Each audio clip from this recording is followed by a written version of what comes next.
Всем привет! Для нас это доброе утро. Время 8 часов. Мы уже 2 часа в дороге. Едем в сторону Крыма. Погода шикарная.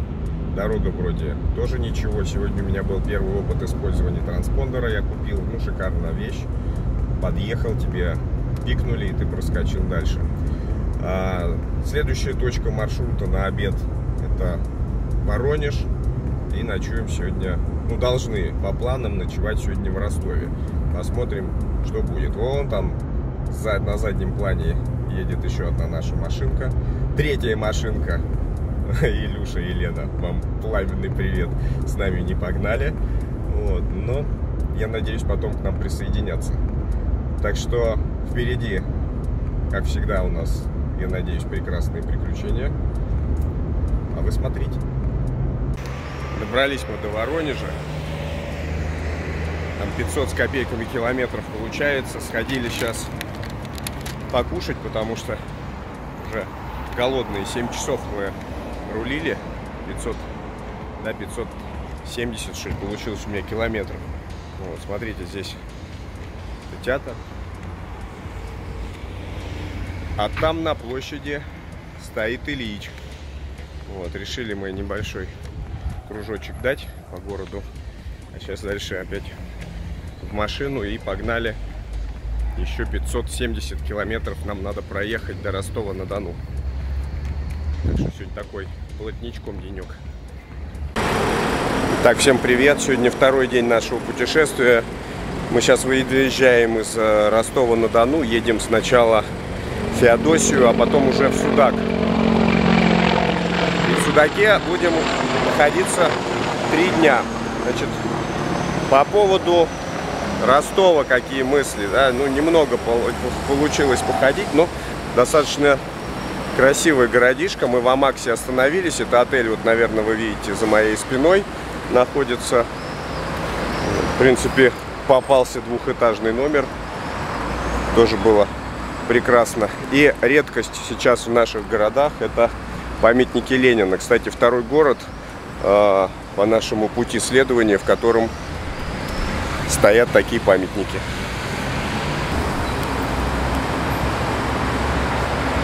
Идея поехать в Крым на машинах посетила нас еще в 2020 году, когда началась пандемия. Поехать за границу — не вариант. Но время не сложилось, были разные всякие другие путешествия, и поэтому получилось поехать в Крым на машинах только в 2021 году. Ребята, мы доехали до Крымского моста, сейчас едем по нему. 19 километров красоты. Мы кушаем, потому что еще 200 километров у нас впереди дороги на сегодня. Но это стоит посмотреть, это стоит приехать и увидеть своими глазами. Перед поездкой почитали рекомендации путешественников по поводу заправок. Но большие очереди и невозможность нормально поесть на последней заправке перед Крымским мостом привела к мысли, что стоило бы остановиться на предпоследней заправке Лукойл, которая буквально за несколько километров до Крымского моста. Рекомендую задуматься и остановиться заранее. Ребята, а куда мы доехали-то, я забыл. Город как?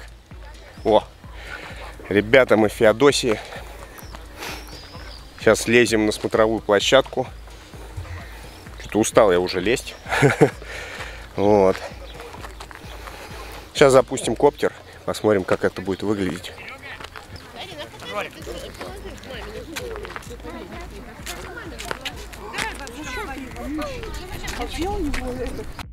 Первой остановкой в Крыму у нас была Феодосия. Вообще планировали остановиться там на обед, посмотреть и крепость, и смотровую площадку, но по факту приехали достаточно поздно, поскольку простояли в пробках на переезде еще со стороны континента. Поэтому удалось забраться только на смотровую площадку. К сожалению, до крепости не добрались, и поскольку уже темнело, было принято решение выдвигаться в сторону Судака, чтобы доехать засветло. По дороге проезжали очень красивое местечко, Коктебель. Его тоже рассматривали для остановки, но по времени уже совсем не получалось. При планировании очень рекомендую, если есть время на это. Ребята, мы в Судаке. Вчера вечером видео не стал записывать, устали. Вот, Генуэзская крепость. Сейчас попробуем туда попасть. Сегодня день на пляже. Покупались, позагорали. Сейчас с пацанами лезем в горы. Постараемся запустить квадрокоптер. Взял с собой GoPro-шку. Ну, молодец, батарейки не проверил. Вечером снимал, когда ехали в серпантин. Вот, так что остались мы без GoPro. Батарейки все в номере. Так что буду на телефон снимать пока. Что хотелось бы рассказать о Судаке? Мы в Судаке не впервые. И в этот раз мы приняли решение остановиться достаточно далеко от моря, приблизительно в километре ходьбы. И ни капли об этом не пожалели. 3 основных преимущества. Первое – это адекватное соотношение цены-качества за жилье. Второе – это достаточность ресторанов и кафе для того, чтобы можно было поесть на завтрак, обед и ужин. И третье – это небольшое количество туристов вокруг. Самое неплохое место для еды, которое могли бы порекомендовать, это кафе «Базилик». Что касается пляжей в Крыму, многого от них не ждите. Типичные советские пляжи с оборудованием советских времен, узкая береговая линия и необходимость занимать места заранее, если придете поздно и рискуете остаться без возможности прилечь на пляже. Единственное, что появилось дополнительно, это пляжные лежаки платные, за которые нужно тоже побороться.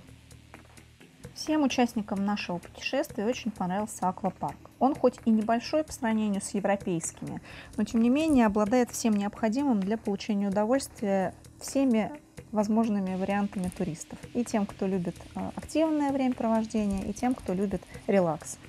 Из достопримечательностей рекомендуем посетить Генуэзскую крепость, которая вечером очень красиво подсвечивается.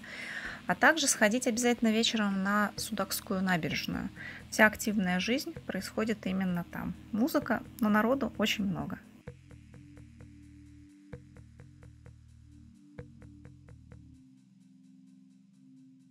По недопущенных на винзавод товарищей покидает территорию и была послана на пляж. Для всех, кого интересует винная тема, очень рекомендуем к посещению завод шампанских вин в Новом Свете. Вы сможете выбрать несколько вариантов экскурсий с разными напитками, с возможностью посещения погребов. Но с детьми вас туда не пустят. Новый Свет – небольшой поселок недалеко от Судака. Очень приятная бухта с хорошим пляжем, наверное, одним из самых лучших в Крыму, но также большим количеством народа.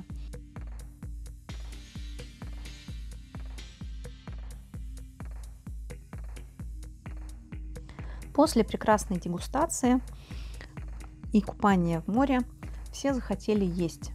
А впереди нас ждала еще тропа Голицына. А это нелегкий переход. Мы нашли прекрасное местечко, ресторан «Рыба и вино» с прекрасными видовыми характеристиками, где мы получили огромное удовольствие как от видов, так и от кухни.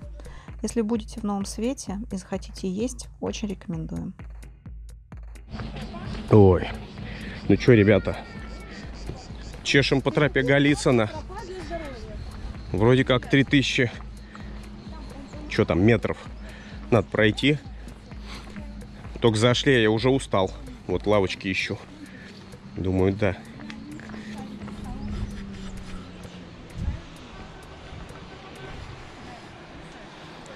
Море, лодки, красота. Давайте, скамеечка. Давайте, парни, вы где скамеечка? А, идите. Слушайте, Сереж. Да пусть лезут, хрен с ними. Сейчас там хрен с ними. Пацаны же. А вон там что, нельзя пройти? Что вот левее, вот на этот камень, на тот и туда.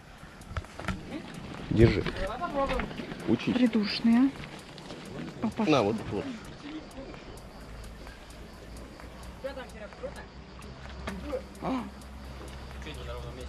Японский бог.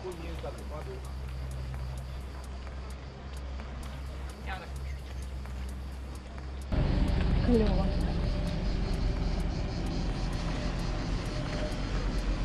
Заяц. Тропа Голицына была проложена в 1912 году к приезду императора Николая II в Новый Свет. Протяженность ее чуть более 5 километров.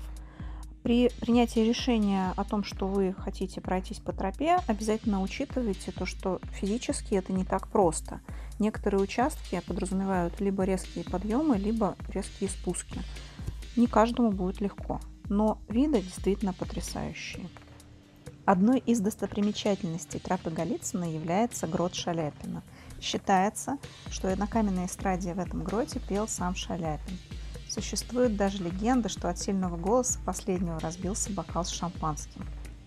Грот действительно выдающихся размеров. 25-30 метров в высоту и до 17 метров в ширину. В средние века в нем находился христианский пещерный монастырь. Позднее там располагалась винотека Голицына. И в наши дни там проводятся эстрадные концерты.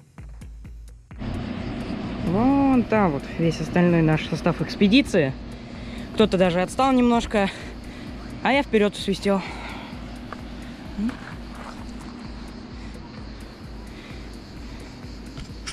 Привет, Тимон. Кукуй, кто здесь? Я здесь.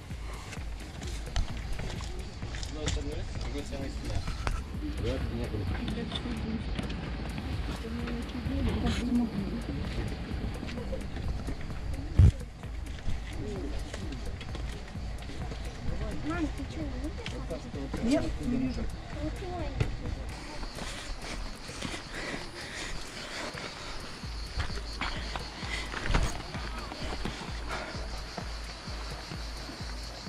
Сосна брутийская.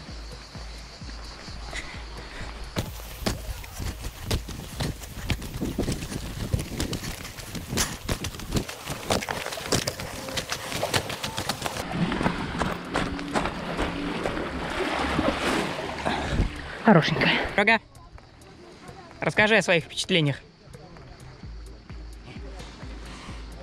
Понятно. Здорово! Стреляют. Ложись. Это делают вот так вот. С тебя вот так на яхту, говорит. А знаете, чья это яхта? Не наша. Да, Ульян? А, Ульян? Не наша яхта? Сейчас исправим. Да. Будем брать? Вот такое вот клевое уединенное местечко я нашел. Причем наши сидят, пьют шампанское вон там. Ждите следующих видео. День подходил к концу, но мы все-таки решили добраться до Царского пляжа. Царский пляж является одним из самых красивых пляжей Нового Света. Считается, что здесь купался российский император Николай II во время своего визита в поселок. Поэтому, собственно, пляж носит такое название. Пап!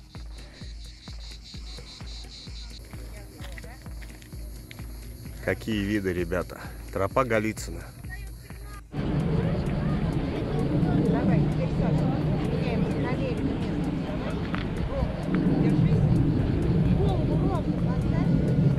Вон там вот Царский пляж. Мы идем к Царскому пляжу. Причем мы одни, похоже. Такие Время отбитые. 20 минут 7-го. Все с него, а мы туда. Ну мы дойдем. Там мы останемся. Там переночуем.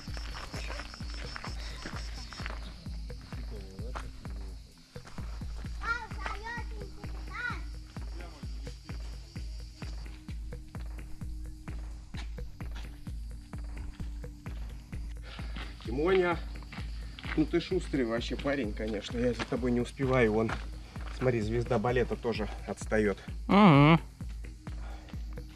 Ага. Серега вон, смотри.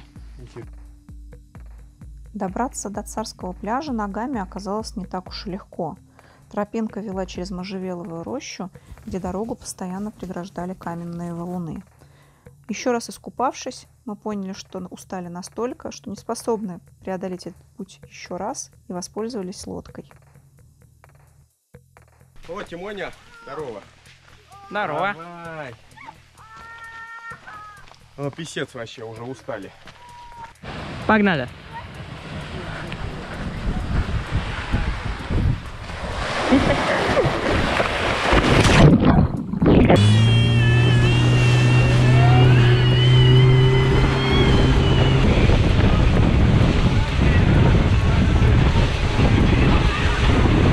Сегодня у нас капитан Дмитрий. Ребята, идем по морю. Оху!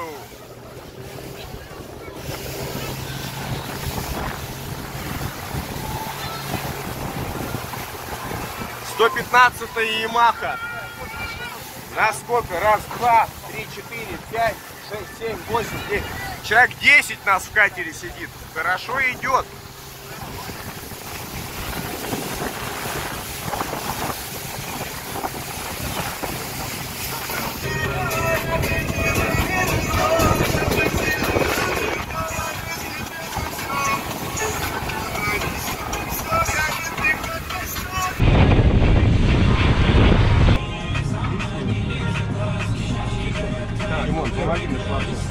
А?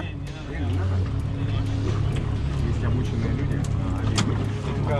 Вот такой вид вытаскивания я вижу впервые. Я видел только, когда тебя вытаскивают именно телегой на тракторе и просто краном. А здесь телега и кран одновременно. Нет, это лебедка просто обычная. Офига. А, смотри, видишь, он побольше заполз, и его прям подняло просто. Интересно. Посмотри, ну, так вот всплывать. А там, смотри, деревянные дощечки снизу, если видишь. И вот они как раз и держат.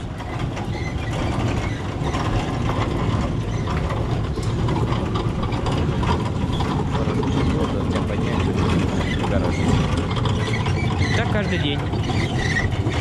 Смотри, он очень на ходу вылез так. А смотри, здесь как течет. Видишь?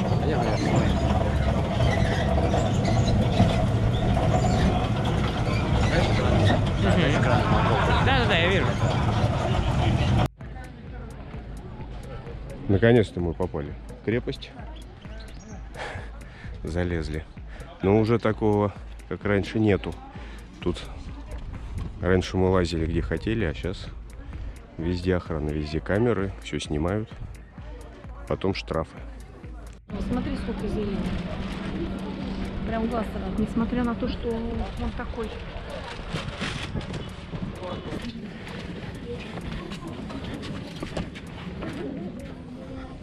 Вот тут с маской можно плавать.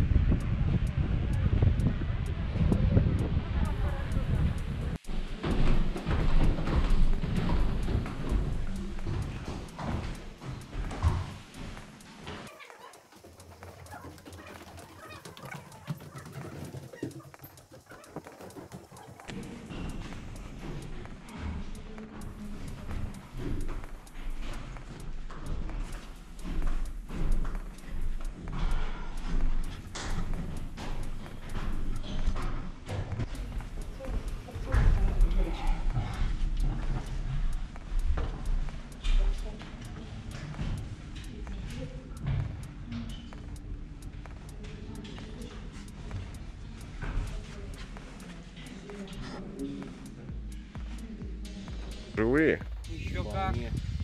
Да? Ага. Самая живая Ульяна, да? Пару метров можно.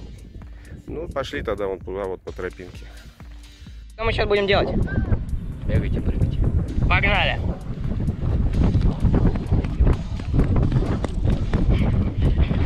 После вчерашнего печального опыта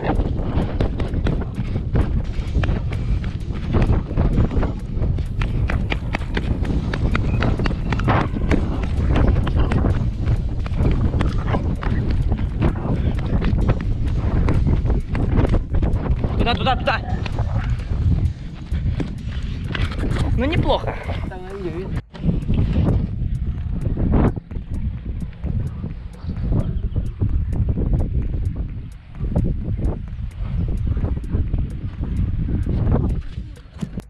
следующий день мы меняли локацию своего пребывания в Крыму, и нас ждала дорога в Гаспру. Решили поехать по серпантину, чтобы полюбоваться крымскими видами. И ни капли не пожалели. Смотрите продолжение далее.